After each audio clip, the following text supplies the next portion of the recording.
aí, galera, hoje quero mostrar minha máquina de fazer explosões.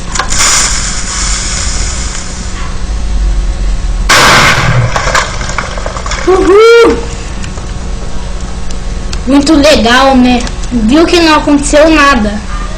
Agora eu vou ensinar como que é feito. Primeiro, você faz um quadrado de 9.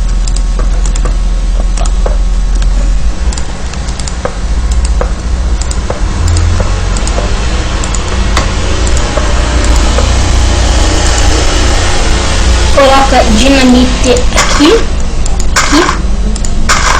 e aqui. Coloca água em todos os buracos que ficaram.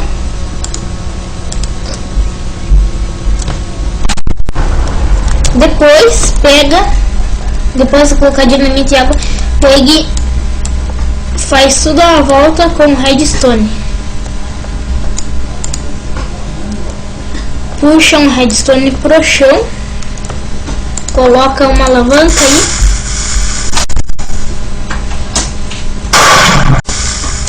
E esse foi mais um vídeo. Tchau!